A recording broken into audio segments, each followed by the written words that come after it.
And now, from beyond our dimension, this is the JeffMara podcast. Here's Jeff. My guest is Lewis Brown Griggs, who has had 3 near-death experiences, which we're going to talk about, as well as his life-changing learnings from those NDEs. Lewis, thank you for joining me and welcome. Thank you, Jeff. I'm really glad to be here, and I will do my very best to share learnings that are of interest to you, not about me, but so that you can take what you can use and leave the rest. It's the goal. That's great. Lewis, since you've had 3, let's start with your first one and go from there. Okay? Yep. In March 11, 77, I totaled my automobile here in Berkeley because I'd already been in, 4 different 2-year jobs in government, in politics, in public television, and even in a startup. And at about age 29, I didn't really still know what I wanted to be when I grew up. You know, I didn't know. And that must be why I was called into this near-death experience. So what happened was the automobile was totaling, but instead of all the gruesome details about the actual experience, I want to share the experience once I left my body and what I learned. Okay? And that is, from the moment of impact, I want to assure anybody who hasn't had this experience that all the pain is only in the body. And when we leave, when we die, or when we have these traumatic experiences, there is no pain. In fact, there is either nothing but watching the accident from above or watching the surgery or something. That's not the experience I had, but I've heard many where that's the experience others have had. In my case, I was rushed through what we call the tunnel with high speed into what I call the source. Many of us use that word now. Words are not enough to describe. Be out of body and in pure white light, in the source of all energy, all light, all love, all consciousness, all knowledge, all oneness, from which we all come, of which we all are one. That was a major learning, because having grown up in this 14 generation, all Anglo, straight white body in North America, after generations of pride in what each foremother and forefather had done, helped create 2 states and 3 corporations, was a lot of privilege, a lot of privilege. And so I now believe the reason I was called into this near-death experience was because the voice I heard, call it conversation with God if you wish, because there were books at that time, but a voice told me, Lewis, you are here, have this conversation, and be sent back because you're not doing your work. In response to which I said, even though I wasn't in body, it's as if I raised my hands and said, okay, take me, I'm yours, I will do your work. As if I were being called as a Christian missionary or something, and to teach the rest of you who don't know this. And the answer was immediately, no, Lewis, it is not my work. You need to do, it's your work. And I felt, oh, well, then what is my work? As I told you, I didn't really know. In a way, I had so much privilege, I could do whatever I wanted. That's not the same as knowing that I'm serving and what my life's purpose. It's a human condition. So the voice continued and said, well, Lewis, what is it that keeps you from being, not doing, What is it that keeps you from being all you're capable of being? And I didn't know, because I'd always been able to do whatever I want, and I therefore felt I could be whatever I want, but I didn't have a deeper feeling of what it really means to be. That's why, as I shared with you, I didn't know what I really want to be when I grow up, what my life's purpose is. Yeah. So when I was asked in the light, what is it that keeps you from being all you're capable of being? The closest I could come up with is, as I've shared with you, that given my upbringing, even though I was told we're all one under God, I was also told that you're different, you're special, because noblesse oblige in French means you have to get pen. Once you're given all this privilege and education and love and DNA and health, and you have to give back and serve in a way that only you can serve. Well, it was an amazing learning that maybe my greatest weakness is what keeps me from being all I'm capable of being. And therefore, when I share this to you as if this can be true for each of you, what is your greatest weakness or inability? The learning from which can enable each of us to learn what we need to learn, and thereby be able to share and teach or coach or enhance others to be able to answer that same question for themselves. So in my case, having been raised with such privilege, what came with it is such ethnocentrism, 100% inability to speak another language, inability to do any of the bridging with others who are different than me. So I only know how to be so wonderfully perfect with other straight white male yuppie wasps. How sad, how lonely, how easy, and how becoming boring.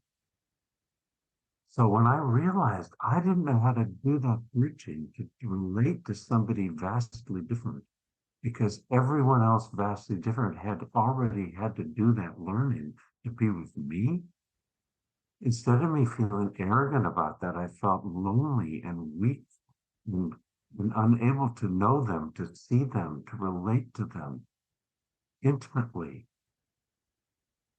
And intimately to me, I learned in leadership training means, listen to this, intimately means no power over one another or everyone.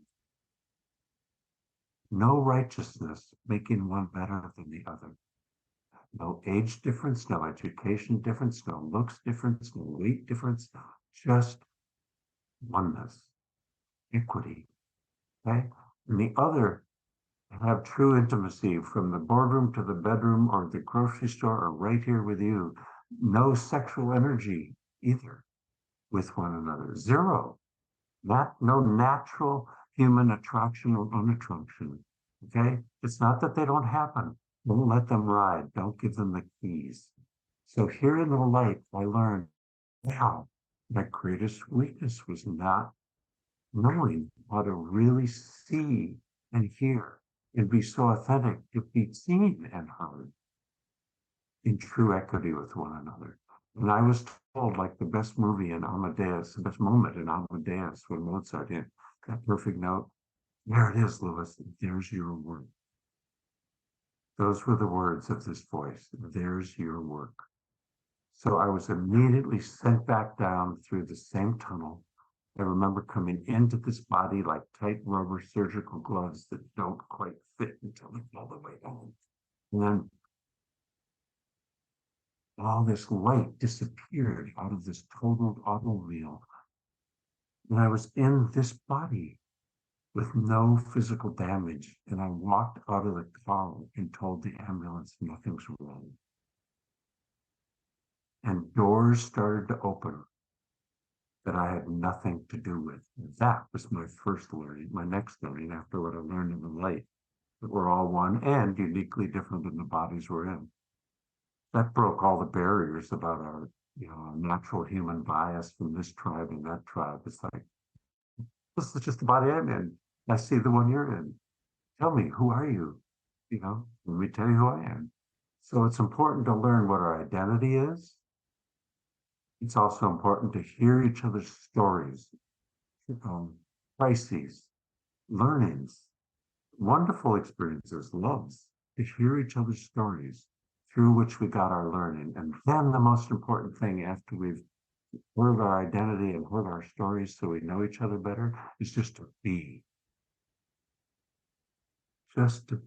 with one another. And in the present, without the past and without the future, just being together. That's the gift I learned, to be attracted to that, to read that. And it led to meeting a global wife who knew all cultural differences when I was at business school. We fell in love, we got married.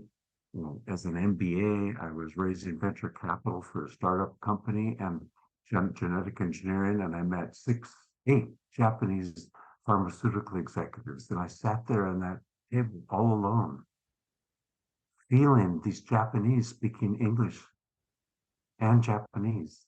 And I knew nothing about what they were saying. I had no power over it. I had no control to manage this meeting. And I went home and told my global wife, "You don't believe what happened today." And she looked at me and she said, quote unquote, "We are going to start the first diversity training in the country to teach straight white men like you, Lewis, who don't get it, to get it." And I went, "How can I do that? I have no problem." And she said, "That's it."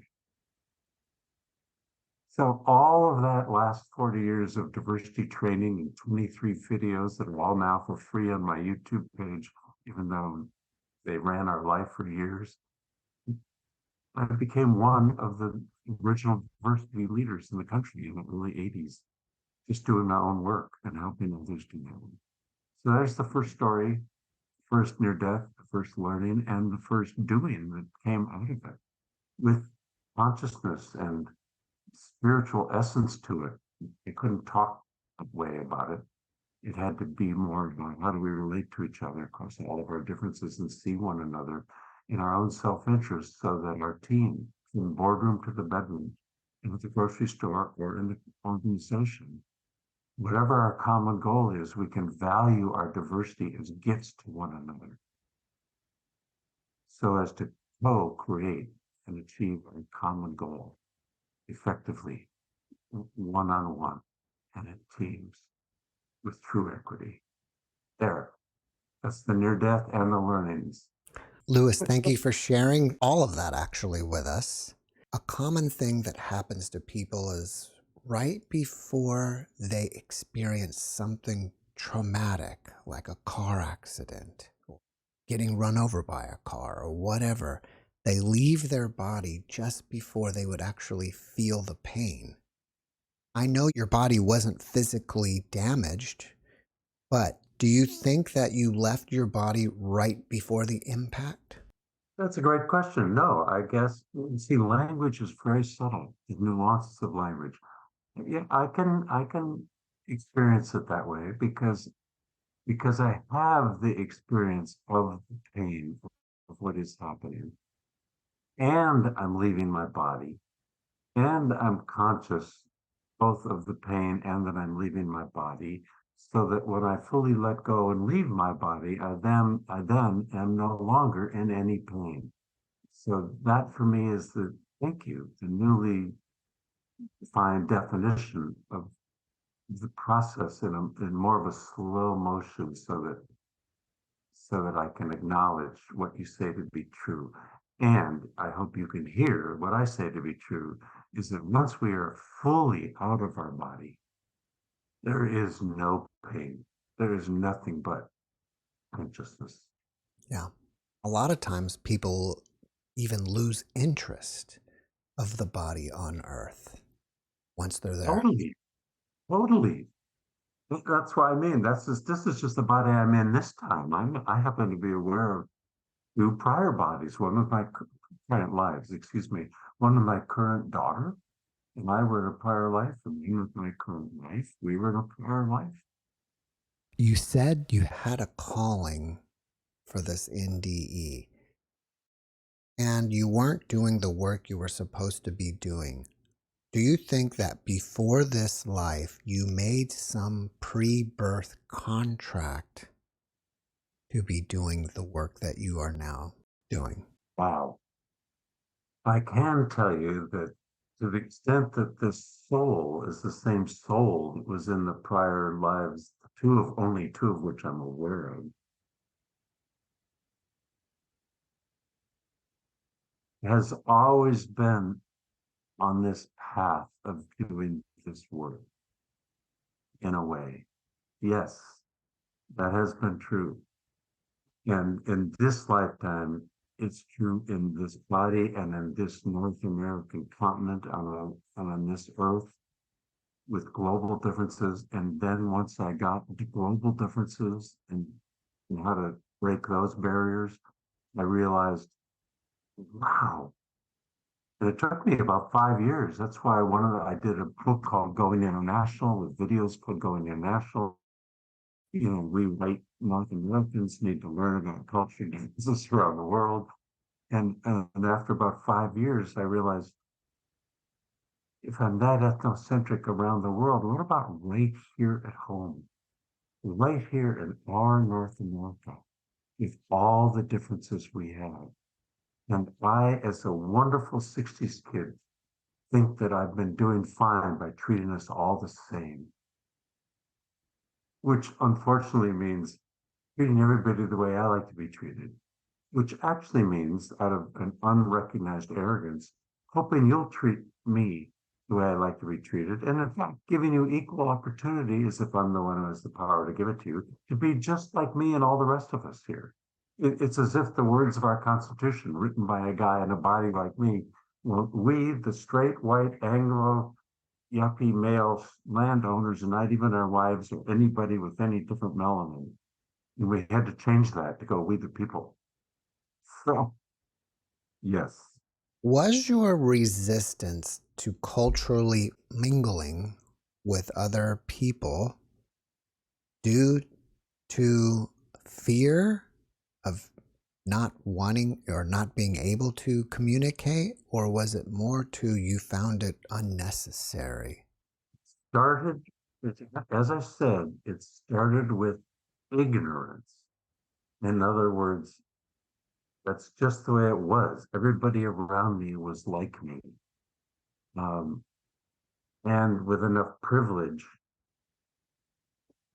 that I didn't need to do any of it and still have whatever I wanted. Mm. So I was never arrogant about that. In fact, I felt a little guilty about it. And I felt fear feels too strong, but I'm willing to go toward the word fear with insecurity, ignorance, not knowing how to. You looked too different than me. You didn't live where I do. You don't have the same education. You speak a different language. You have an accent. You, all these differences made me at least uncomfortable and ignorant. So I didn't know how. And with privilege, I didn't want to. It got away with not doing it. I didn't like it though.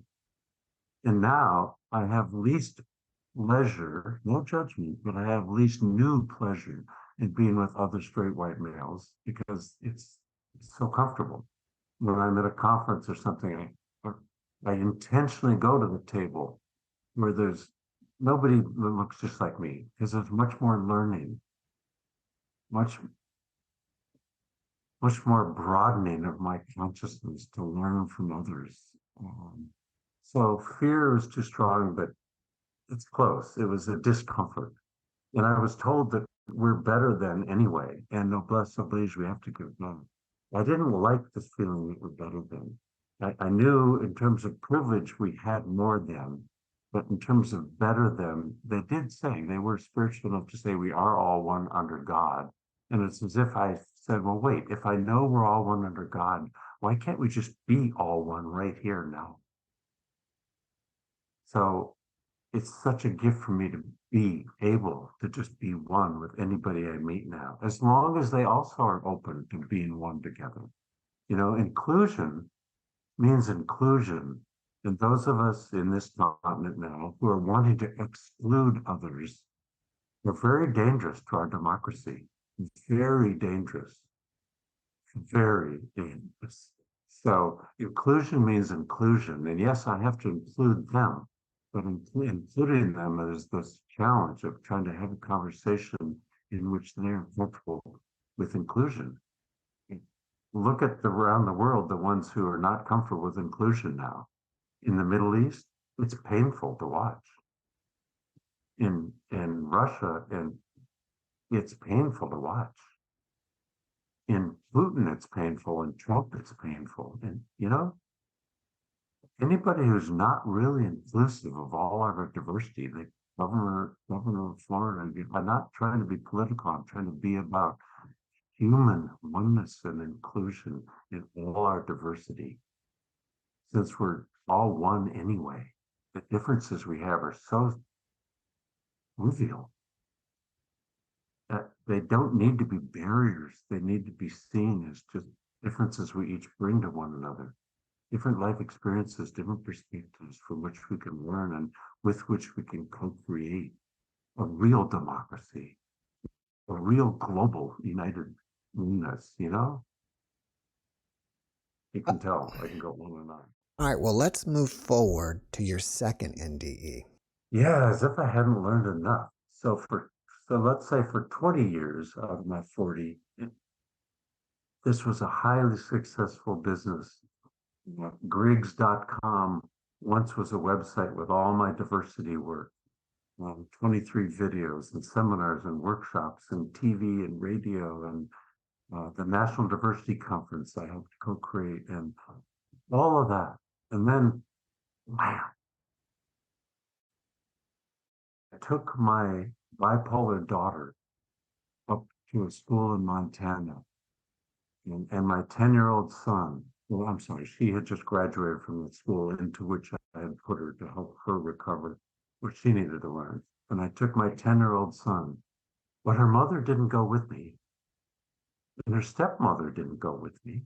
So that brings up other stories. But nevertheless, there I was with my son, a 15-year-old girl that just graduated from 2 years and now is in a wonderfully improved state of being. And I said on Father's Day, June 15th, 97, 20 years after the first one, wow, I've taught you skiing and nature and hiking. Can we celebrate this graduation now on Father's Day by going on a whitewater river trip? And they, of course, went, sure, Dad, of course. And as we went down the river, the water got faster, and my 10-year-old son's eyes were like, hey, yeah. We smile now when I said, yes, B, you're going to love this. And the reason we smiled is because what I'm going to tell you now, I have no actual memory of, because the brain damage was so severe that the way trauma works in the body, it takes the very terrible experience away. So I'll tell you more about that. But at the moment, what I have no memory of is that a 100-foot tall tree fell off the edge of the river. This was in Glacier Park, Montana, and landed on my head in the raft and my son's head. His skull was fractured. He was discovered face down in the bottom of the raft, drowned, and perceived to be dead. My brain was, we're both okay now, so now I'll tell you the rest. My head was even more fractured, brain more damaged, whole left frontal, left temporal lobe destroyed by the impact on the opposite end that sent the brain crashing against this part of it. My head was stuck on the edge of the raft. The raft was stuck in the water because the roots were still over down there, even though the tree was now horizontal and on top of my head. The water was going by, and there was nothing. So now to tell you what I remembered and then what the learning was, I have to now say that after 3 years of brain injury in the hospital, 3 years of recovering how to read, write, walk, and cook. Starting with who am I, Ethan, and who are you who walked in the room? Wife, parents, and best friend. I had no idea. I literally couldn't talk or walk. Okay?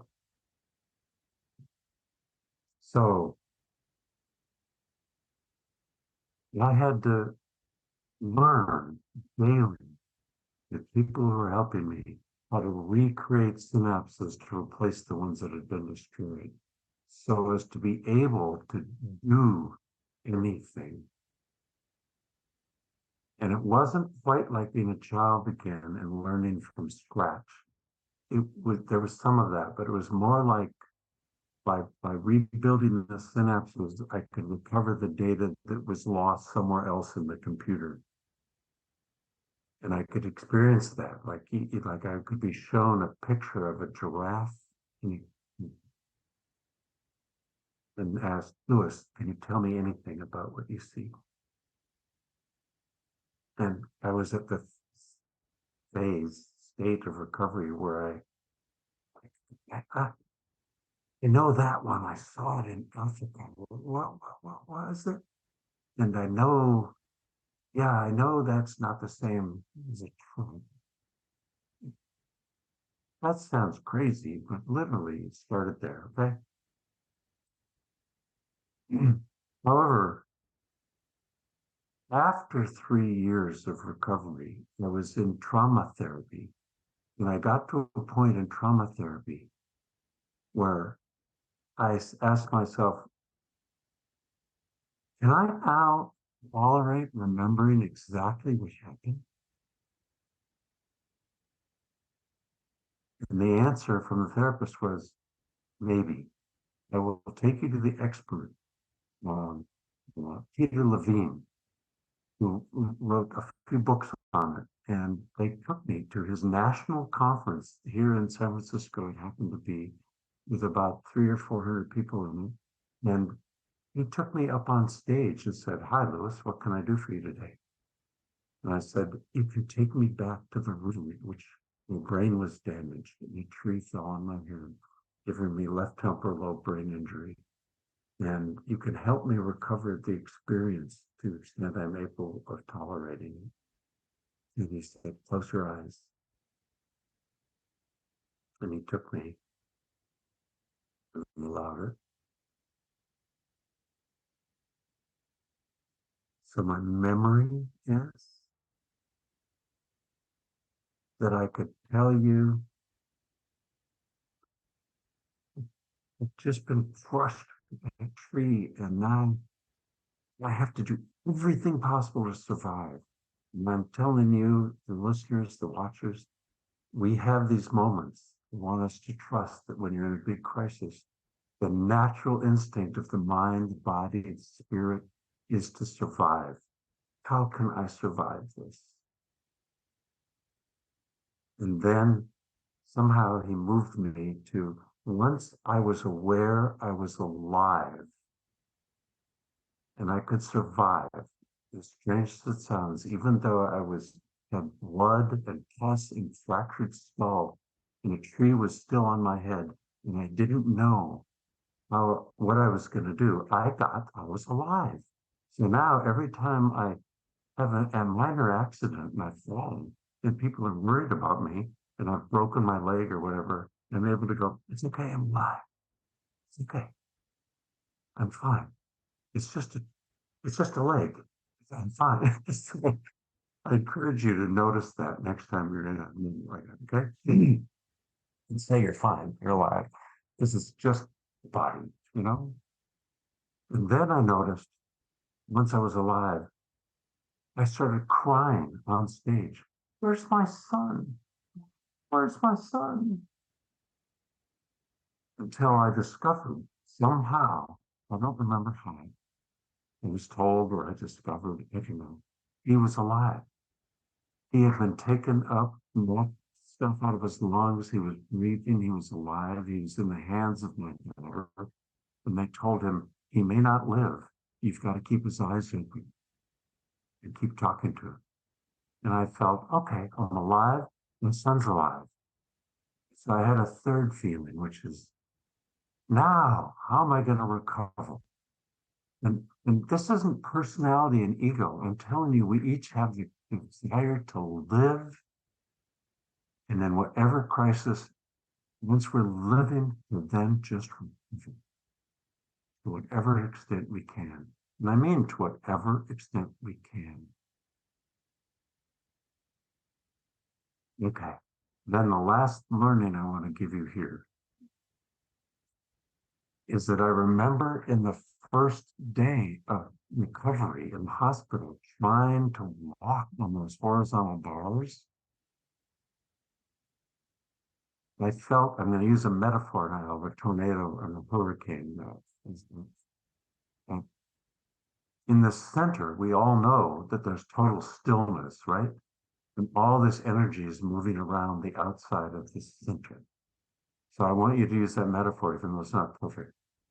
And just realize that at our center, whatever you call it, our 7 chakras, our essence, our soul, core self, pick the word you want, in our very center, our essential self. Everything else that's happening in the body is just happening in the body, not at our soul. And so I got, wow, I can't walk, read, walk, or talk. I don't know where I am or what I'm doing, but it's fine. I am 100% light, love, energy, spirit. It's coming through my 8th chakra. It's where I was in the white light, and it's at my core. And you know what? Not only am I fine, you're fine. I was reminded not only what I've been taught, you're fine, and I have to learn how to be with you. Now I'm learning, I'm fine. Yeah, even I in this straight yuppie body, it's just my body and my life experience. I am 100% light, just like you are. 100% consciousness, just like you are. And love. And it's as if I was only re-given every aspect of the doing that we have in our capacity to do. As long as I could maintain action and integration, integrity, there's a meaning in these words with the scene.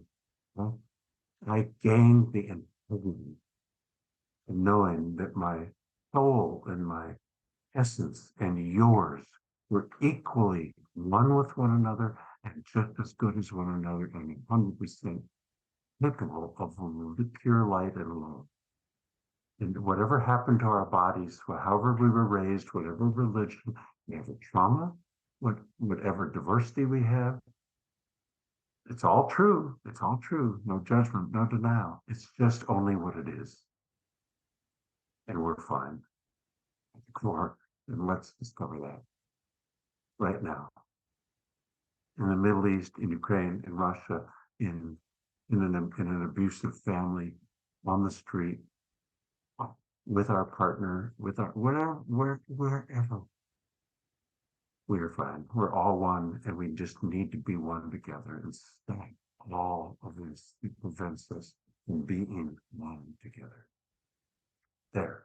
That's near-death experience number 2, and an amazing learning that enables me to just be so grateful to be here with you and with me and with us. When you understood that you were fine, did you also understand that you are eternal? Yeah, absolutely. It was the same soul I had met in the light, and now, yes, and I'm eternal. And I'm going to do my best to recover. And I'm telling you, this was amazing. Every single different week, I was grateful and only grateful for all that I had just learned and regained.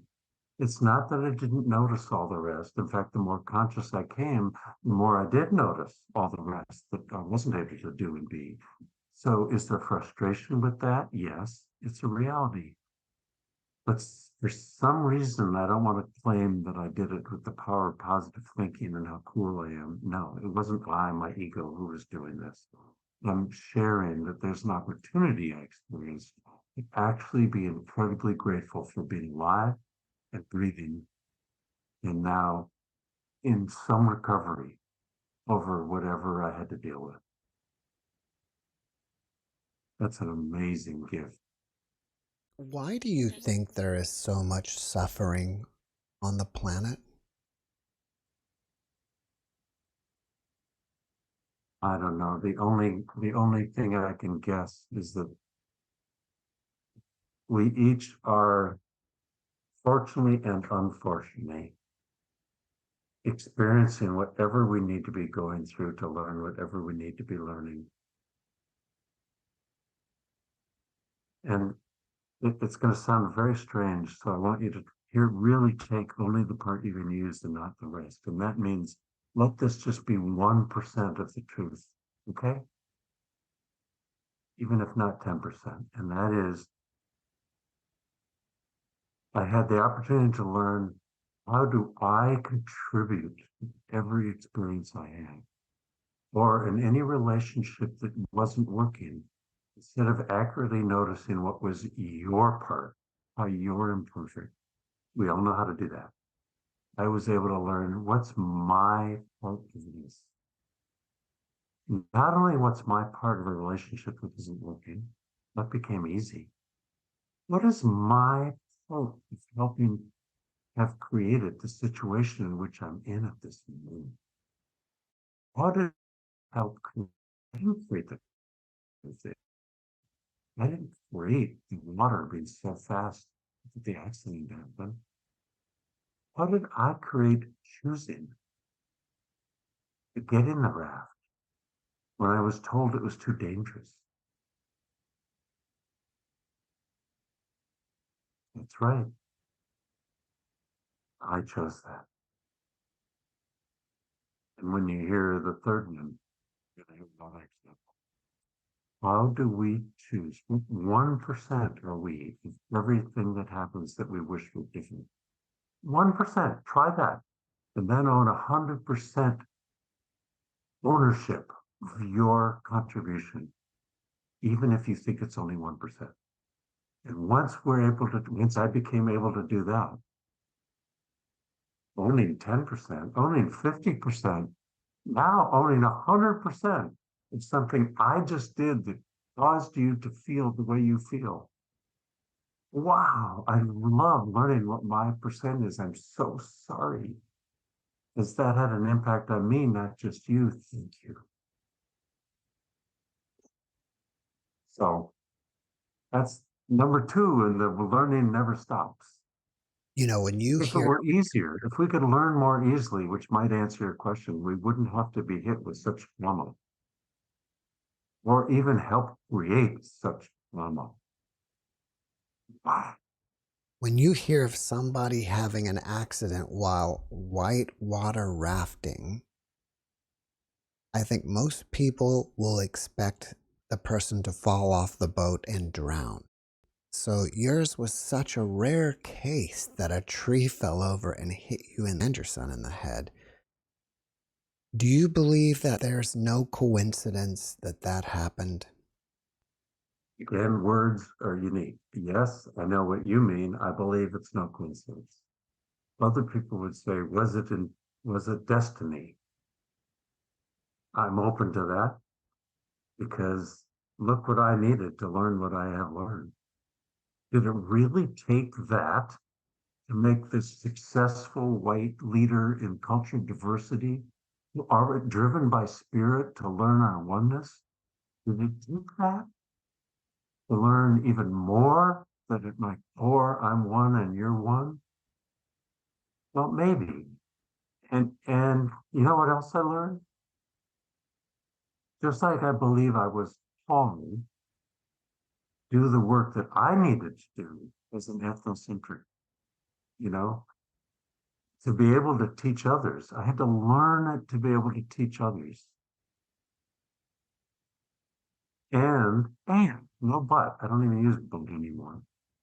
And this body of this privileged male was chosen who knew how to go raise all the money from all those corporations to be sponsors, who knew go get an MBA so I could learn the language of executives so they would trust me, so that they could imagine that it's somebody like them is trying to help them learn to value the diversity in their workplace, to value the diversity, the equity, the inclusion and the belonging of every single person with whom we work and live every day, from the boardroom to the bedroom and at the grocery store and in the team. Wow. That's a quick shift from pure spiritual oneness to personal, interpersonal, organizational development and, and, and profit maximization or nonprofit, or consciously accumulating the goals that we have, you know? It's all connected in the system in which we each live. And so, yes, it wasn't just a coincidence. And another learning I had, therefore, was since I was chosen as a guy with a left frontal lobe who was working perfectly and highly educated and intelligent and loved and conscious, and in this culture knew how to go be a leader, what was I going to learn when the left frontal lobe was taken away? Oh, the really simplistic version is I had to learn how to just be because I couldn't do.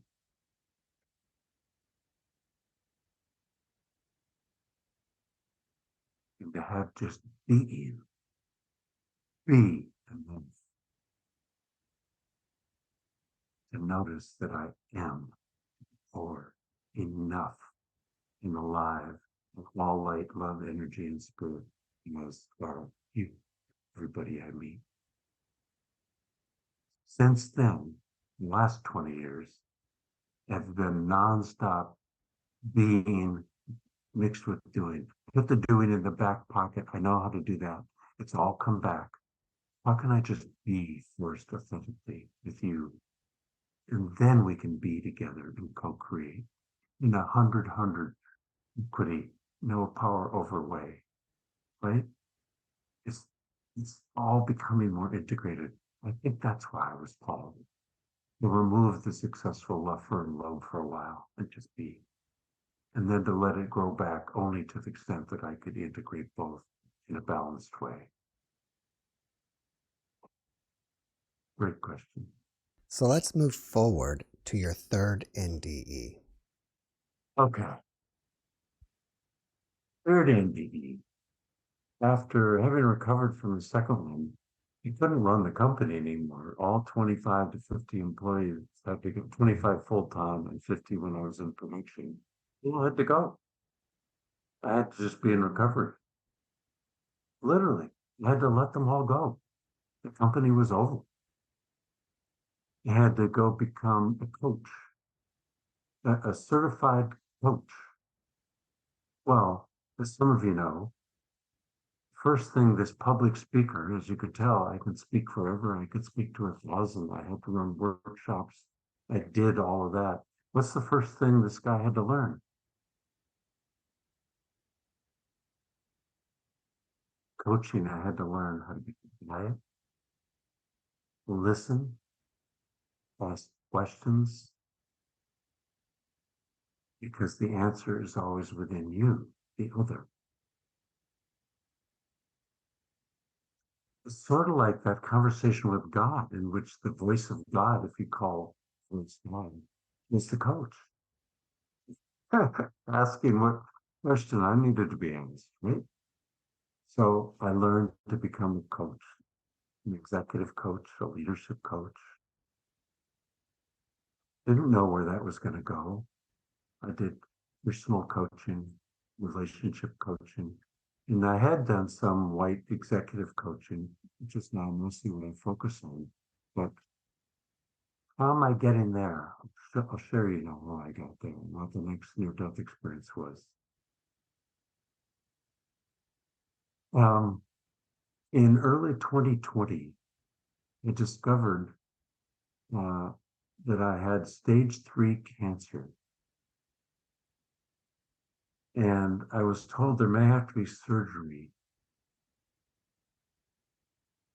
And my response was, no, I don't want to have any part of the body removed if it isn't necessary.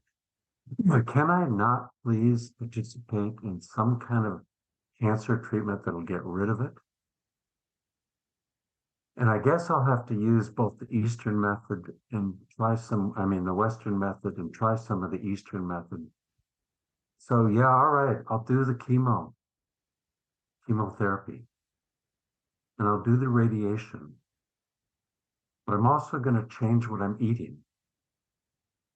And I'm going to change a lot of what I'm doing with my body. And I'm going to recognize the body, we are what we eat, and the body becomes as healthy as we allow it or fail to allow it to be.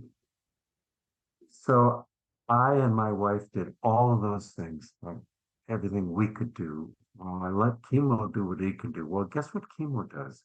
It kills the immune system, actually.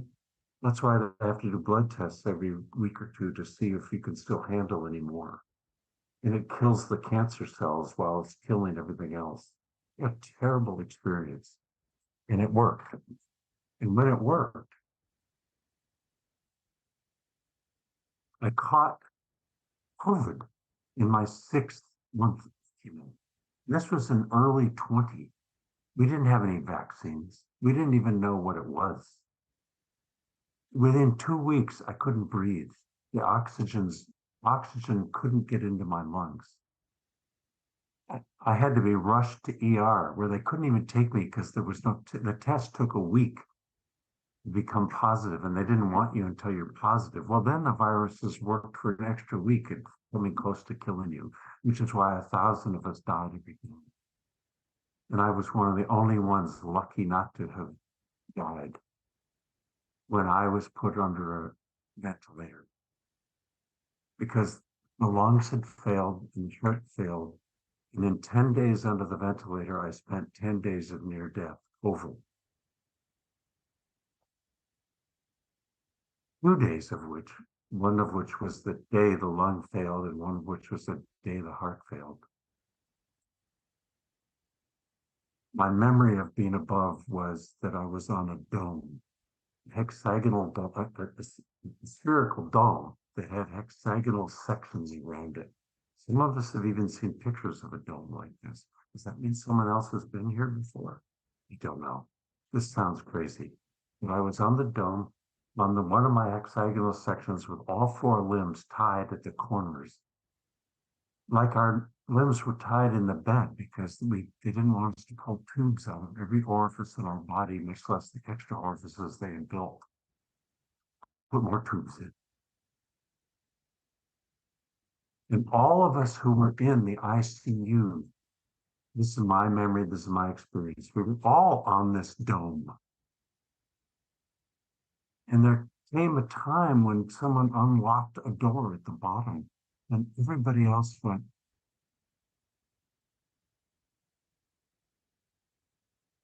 they all died.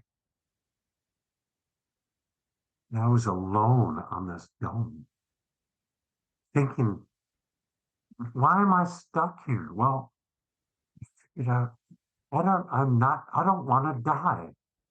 Somehow I was hanging on for dear life, the phrase we use.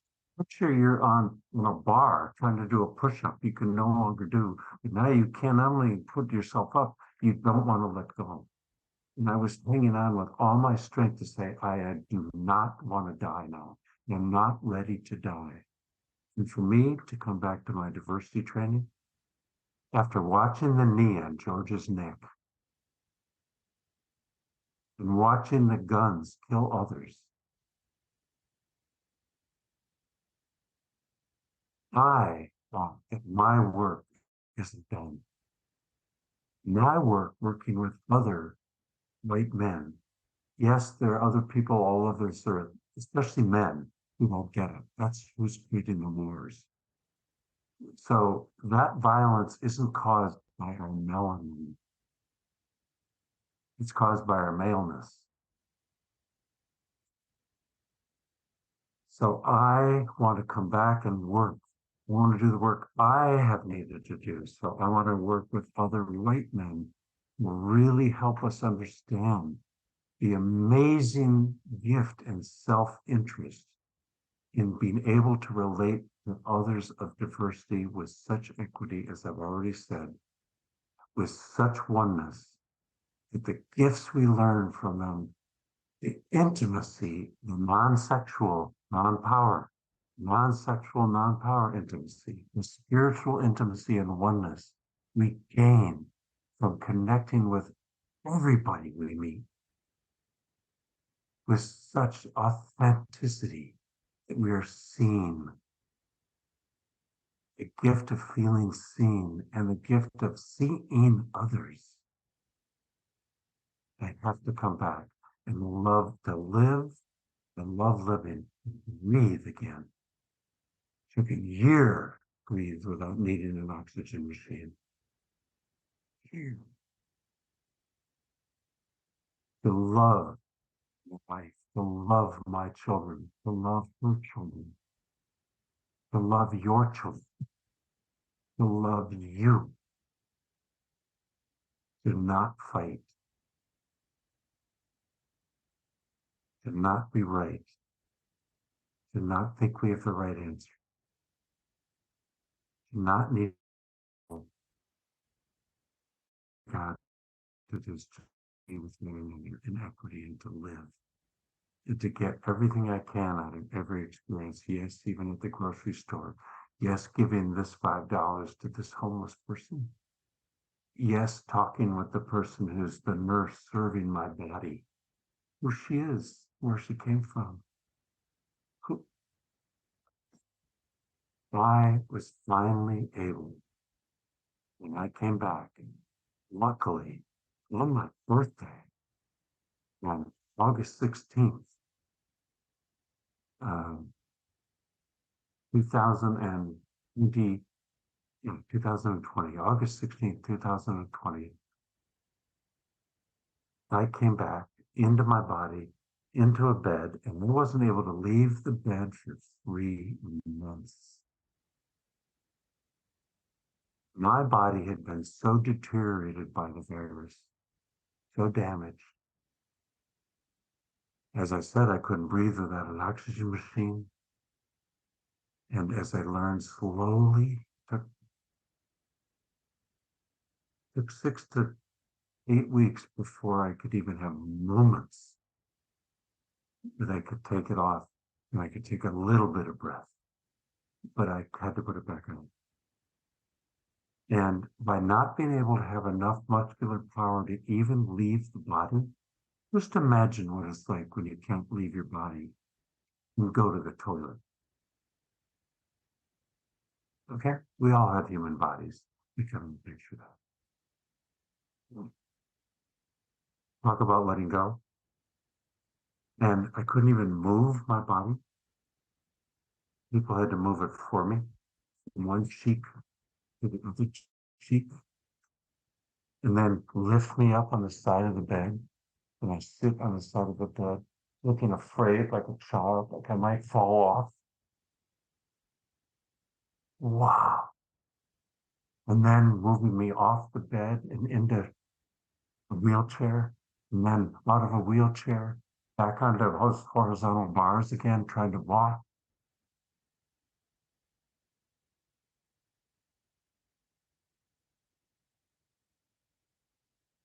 Here I am. It's amazing. The learning is more amazing every time we have any crisis. We just need to be really grateful. In addition to being sorry for what happened, just noticing what we can learn with every opportunity. And it just adds to the gratitude we have for life and breath and freedom. Freedom. To be with ourselves and with one another, and to love at whatever level of intimacy is appropriate for that moment. and grandparent, child, a stranger on the tennis court, in the grocery store, at work, working together. Hi, it's good to be here. There's all three of them, all three of the crises and all three of the learnings. Thank you for your patience. I hope you've been able to take what you please and leave the rest and learn yourself. After any one of these experiences, did you acquire any new abilities that you didn't have prior that could be considered to be psychic? Absolutely. Lots of them. And many of us bring different ones. I, I, I I immediately am able to see and hear and feel the energy of another being safe or not safe, which means whatever work they're doing or not doing within their own life, their own body at this moment. And when it's safe, I open and I go in and I invite myself, hi, want to talk or something? And if they're a little open, they realize safety immediately and they open. And I'm having the most wonderful conversations in the grocery store with somebody who's vastly different or somebody who's had a crisis. And I can talk to them, you know, I can sit down. I got down on the knees once with a guy in a wheelchair after I was able to come back. And I just looked in his eyes. He couldn't speak. He'd had a stroke so serious that I said, hi, I see you. I know where you are as well as I'm able to know where you are. I had a similar, not exactly the same, but I know what it feels like to be trapped in the body and not able to speak. And a tear came out of his eyes. And a smile. And I went and told somebody, I had that, okay, I just had the greatest experience with him. Everybody else was up on top of the overhead the wheelchair saying, hi, how are you? And I was able to get down and just go home.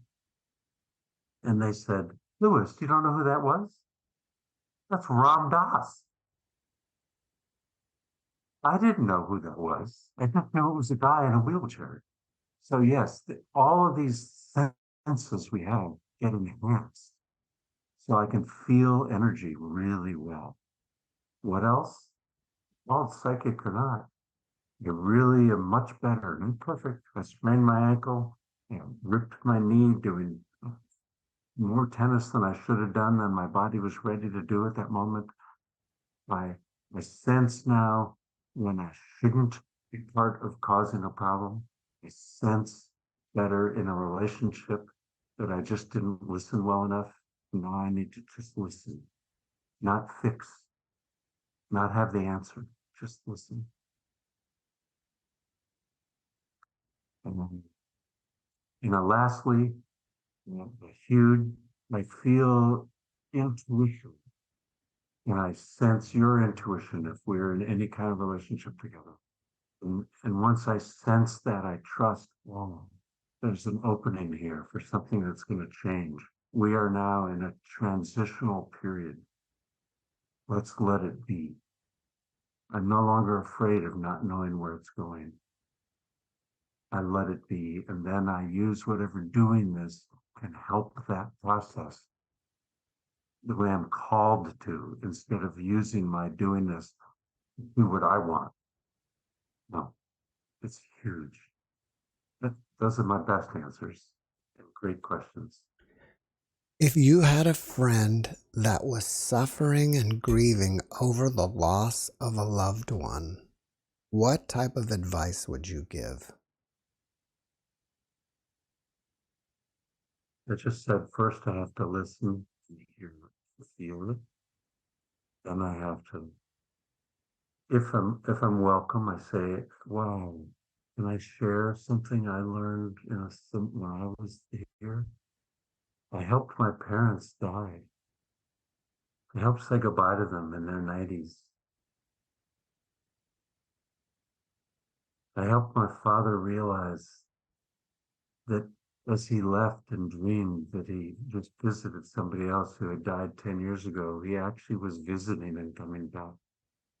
It's all part of it. I learned that as we get closer to death, we get more comfortable letting go, unless it was a crisis and we didn't have that opportunity, or if we're still stuck in the pain of not letting go. That, that once we leave, my advice is to just trust that spirit, that soul, your father, your mother, your child, your loved one, your friend, is now in pure light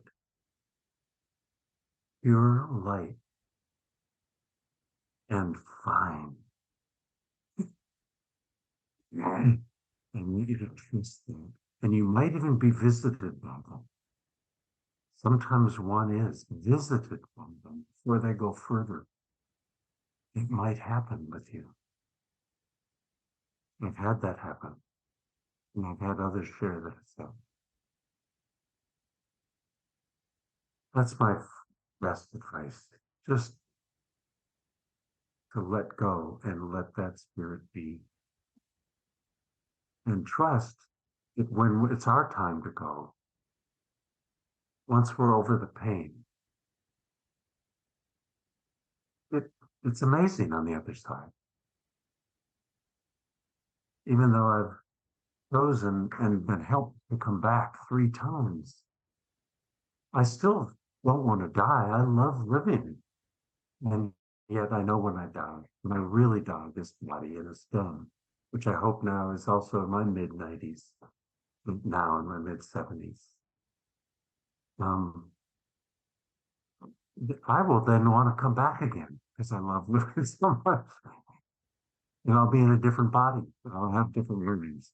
But that's all. It's the short versions of all that we've learned in all of the class, if you will. Lewis, after watching this video, people may want to reach out to you and ask you questions. Are you open to that? And if so, how should they contact you? You do this so well, Jeff. You really have. Yes, I'm I'm pretty happy to talk with anybody on Zoom. Isn't it a wonderful new creation? Mm-hmm. Anywhere in this country or this world on Zoom. So either about death and near death and recovery, or about diversity.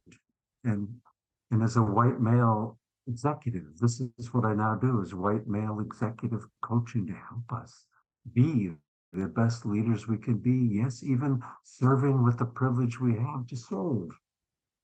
So from the heart and the spirit, call me, or from the workplace and the doing and the body and the head, call me. So email me at Lewis, Lewis Griggs, Griggs.com.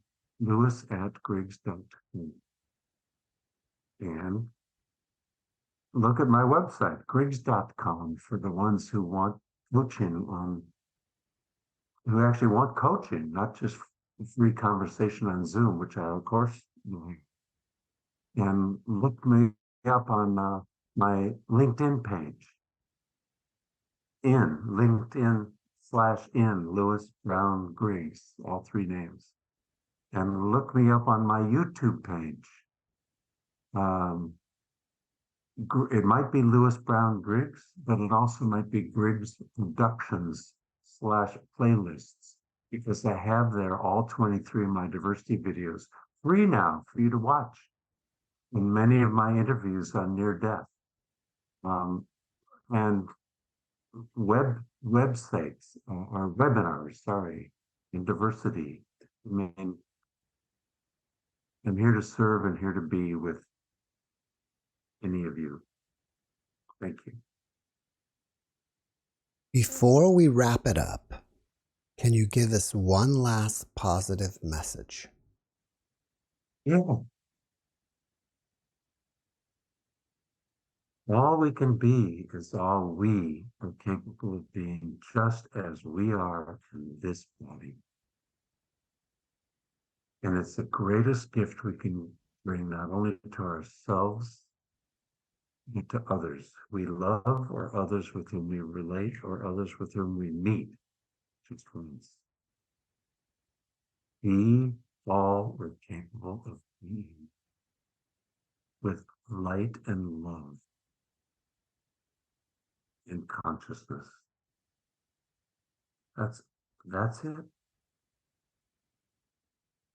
Lewis, thank you for your message, and thank you for being my guest. Thank you, Jeff, for being all you are, and even asking me to share what I'm learning in my endless learning of wanting to just be all I'm comfortable with being. What a gift. Thank you. Thank you so much. Thanks for watching the JeffMara podcast. I really appreciate you. Another way to show support is through YouTube memberships. And if you do, there are loyalty badges and other perks depending on your level of membership. All you need to do is click the join button underneath the video to find out more. Thank you for your support.